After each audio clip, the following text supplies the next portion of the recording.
There's a ton of movies that aren't Netflix originals and are just on the platform to be there. But today in this video, we're going to show you the top 10 original Netflix movies in 2020. Sit back, relax, and enjoy the video, and maybe watch something new after the video. A coming-of-age drama with a difference, Moonlight tells the tale of Chiron throughout 3 stages in his life. Each chapter unveils the troubles he's overcome, both internal and external, from his burgeoning sexuality to the abuse he suffered as a child. Choosing to focus on the truth of his characters over a complex plot or distracting visuals, writer-director Barry Jenkins lets the movie float along as if we are spectators to Chiron's life. As far back as I can remember, I always wanted to be a gangster. So does Goodfellas' opening voiceover, an iconic one-liner that sets the stage for the movie to come.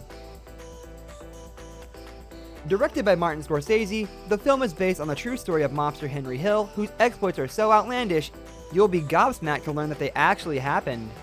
With excellent turns from Ray Liotta, Robert De Niro, Joe Pesci, and Lorraine Bracco, this is simply put, terrific cinema. Few movies have received the critical adoration that There Will Be Blood has. Paul Thomas Anderson's masterpiece, the movie picked up nominations for every major award under the sun in 2007. So, what makes There Will Be Blood so special? Put simply, it's Daniel Day-Lewis's stunning central performance as charismatic oil baron Daniel Plainview. Steve McQueen's tale of a freed black man who's captured by whites and forced into slavery is, as you would expect, a harrowing but important tale. Based on the true story of Solomon Northup, 12 Years a Slave has become a modern classic thanks to its astonishing cinematography and incredible performances. Chiwetel Ejiofor plays Solomon with the gravitas only someone classically trained on stage could offer. Meanwhile, Michael Fassbender terrifies as a malicious slave owner. Peter Parker gets bitten by a spider, his Uncle Ben dies, and... sorry, nodded off there for a moment.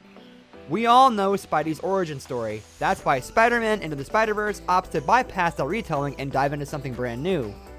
The socially awkward New York teen Miles Morales is the lead, and this is his story, one of diversity, acceptance, and compassion, that fuels one of the best Marvel movies made that's not in the MCU. It's hard to find fault in Spider-Verse, one of the best superhero movies of all time. Considering how well we know this character, it's miraculous that Spider-Verse makes the Spidey universe feel utterly original. It's a blast, it feels fresh, the soundtrack is dynamite, and it's visually stunning. And don't forget, you're my sunflower. Before filmmakers Phil Lord and Chris Miller upended convention with wildly entertaining films like the Lego Movie and the Jump Street films, they wrote and directed the 2009 animated feature Cloudy with a Chance of Meatballs, and it is delightful. The film is absolutely in the same vein of Lord and Miller's other films, a mix of goofy humor, gloriously intricate jokes, inventive visuals, and most importantly, genuine compassion. Bill Hader voices a wannabe scientist named Flint, who lives in a tiny town called Swallow Falls, which is thrown into peril when one of Flint's wild inventions starts turning water into food, at which point it literally starts raining all sorts of delicious and gigantic treats. It's a great film for all ages really, and a terrific science-positive story. One of the most iconic trilogies in cinematic history is available to stream in its entirety right now. The first Back to the Future is a full-on cinematic classic. Robert Zemeckis started with the nugget of an idea: what if you went to high school with your parents, and blossomed that into an unforgettable sci-fi time travel yarn. Michael J. Fox's performance is key to keeping the film grounded, as it delves into the depths of time travel physics, and Zemeckis' use of plot mirroring in the sequels adds a brilliant twist on the free will versus determinism debate.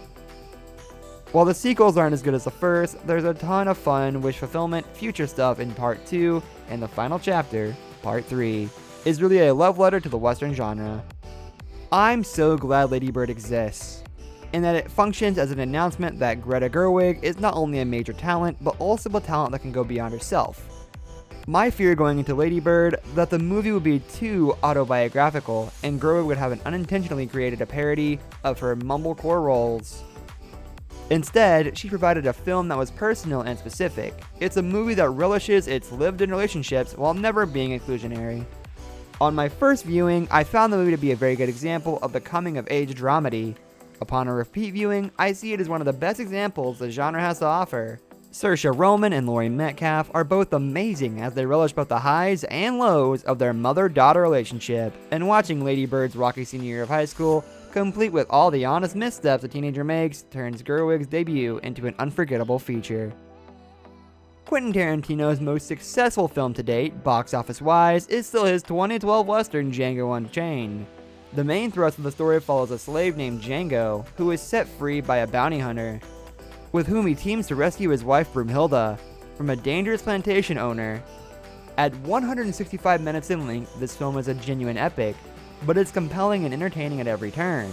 And thanks to performances by Fox and Washington, it's also one of Tarantino's most emotional films.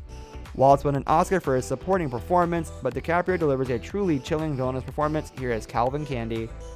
The Social Network is a masterpiece. It also happens to be one of the most rewatchable movies ever made. Rarely has a director and screenwriter pairing been so better matched, with David Fincher and Aaron Sorkin elevating each other's best instincts and dampening each other's worst. This cool, incisive drama is far more than a Facebook movie, and it uses the dramatic origin story of Facebook by Mark Zuckerberg to tell a much larger story about what happens when the people running the world's largest companies are barely out of college. There's an almost mythic quality to the rise and fall of Zuckerberg here. The was it worth it in the end philosophical questions. But this movie also just absolutely slaps rules, slays so hard. The Oscar-winning score by Trent Reznor and Atticus Ross is an all-timer. The performances are phenomenal, the script is perfect, and the direction is absolutely masterful. Watch this movie. That's all we have for today's video. Thank you so much for watching. If you enjoyed, like the video. And hey, while you're down there, go ahead and subscribe to the channel. Comment down below your favorite movies, and we'll see you next time. Bye-bye.